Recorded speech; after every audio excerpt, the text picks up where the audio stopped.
Kunoo kaanii jirraa idii deemuudha jechuudha lafti ganamaa. Xiqqoo guyyee jira fakkaata. Inshallah eessatti akka sagannuu fi karaas waan hundayyuu kan isinitti agarsiisu ta'a.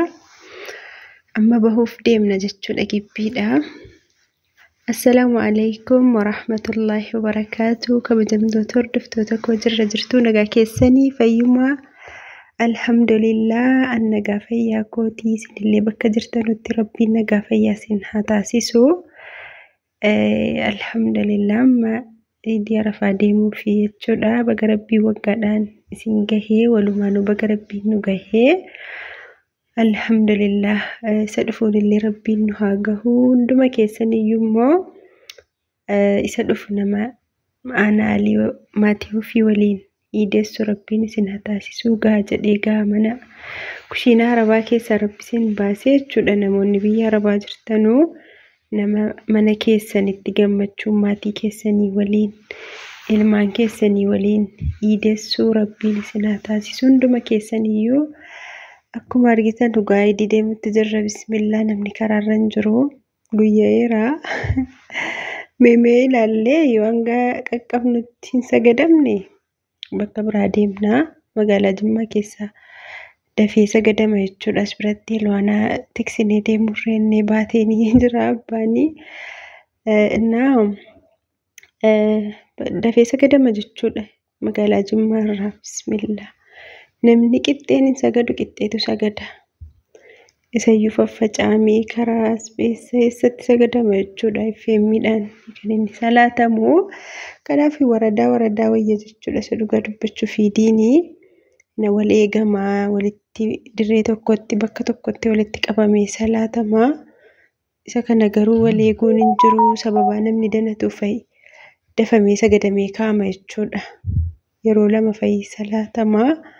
Namni bakka wal qoodee aspaaltii dhumarra bakkuma argitti sagadama.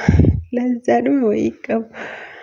Akkasii nuyi gaadhiisnee sadeemnee marawwaa deemne. Jimmarraa kanee marawwaa namni garii marawwaa deemaa.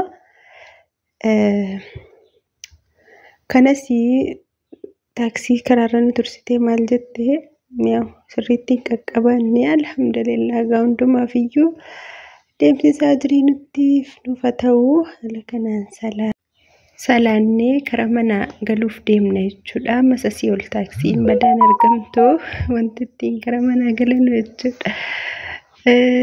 Kun akka argitan uummanni taaksii eeggataa jira. Gariin gaarumaa Jimmumaa gadi dhufe jechuudha. Garri caalu asiis gara Jimmaatti ol dhaqee hin beekne marawwaadha kunii. Karumarraa aspaaltii dhumarraa kunoo bicochi gadi siqanii salaatu jechuudha. Garuu badaa nama eegu asii wal eeguu warri karaarra jirtanuu jabaadhaa jedhanii. Magaalaa Jimmaa immoo namatu baay'ata gatii ta'e jennaan. Yoo wal eegamee bootaa tanqatatee ani hin beekne dafamee sagadama dafamee jechuudha. Akkasiis deemitti sagadama. Isumayyuu immoo bakka inni kaan garii faffaca'eetuma karaarratti salaata jechuudha. Waradaa wayyaa walitti qabamanii wal eeganii salaatuuf jechuudha. Alhamdulillah waggaa keenya irra gaa rabbiin illee isa dhufuun nu haa gahu. Inshallah Ramadaan hidheen gadda bahee subhaanallah arafaan immoo kunoo amma dhufee baheen ba'uuf innis yaa Allah yeroon akkam fiiga baay'ee tokko fiiga miti. Subhaanallah rabbi barakaa keessanuuf kaa'ume. Amma kunoo qaqqabnee jirra jechuudha. Ajibbii geenyee jirra gara manaatti galaarraa. Asiis uummanni bakka biraatti sagadee dhufe ta'ee hin beekne reefuma gaggalaarraa qoqqoodamee sagadama. Kana fakkaata gaayidiin keenya simbiraa maal fakkaata? Wantoota inshallah viidiyoo biraallee kan isiniif gadhiisu ta'a. Yoo yeroon itti darbillee kan isiniin gadhiisu jedhee yeroon arganne halkanis yeroon arganne baay'ee tokko biizii ta'een ture jechuudha. Sababa hojii isa bakkee tijaajii keessan bakkaan ga'u irratti jechuudha. Hojii isa manaayyuu hin qaqqabne viidiyoo hojjechuu miti jechuudha. Inshallah viidiyoo tokko galgala gadhiisuu jedhee dadhabee rafee iideet godhaa dhaqeen achumatti dhiisee rafee jechuudha. Innaa inshallah viidiyoo kanatti aansee isiniif anin gadhiisaa isin laayikiidhaa godhaa viidiyoo koo maanni laayikii godhaa. Laayikiidhaa godhaa akkam viidiyoo gammachuudhaan moraaliidhaan viidiyoo isinii poostii godhutti viidiyoo koo laayikiidhaa godhaa. Namoonni laayikiidhaa godhaa jirtan illee baay'ee tokko galatu ulfaadhaa. Jazaakumullahu khairan isiniin jedhaa. Akkasuma subscribe godhaa maatii keenya ta'a.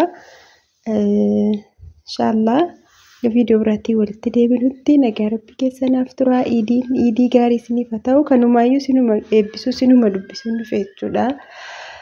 Bakka waggaa geessan isiniin jechuun dhufe malee yeroo qabaadhee miti. Kanaaf isinis immoo laayikiidhaa godhaa jechuudha. Akkuma sa'aatii kana hordoftoota koo jedhee yaadadhee kara keessan dhufe akkamitti irraanfatamtan silaa isin maatiidha. Kanaaf isinillee laayikiidhaa godhaa isiniin jedhaa. Maashaallah ilmaanaan kollee ganamaan kaachaarii galtee iidii fudhadhee deeme jechuudha. Baay'ee tokko gammaddi masjiida dhaquun jaallatti. Kana fakkaata iidiin biyya keenya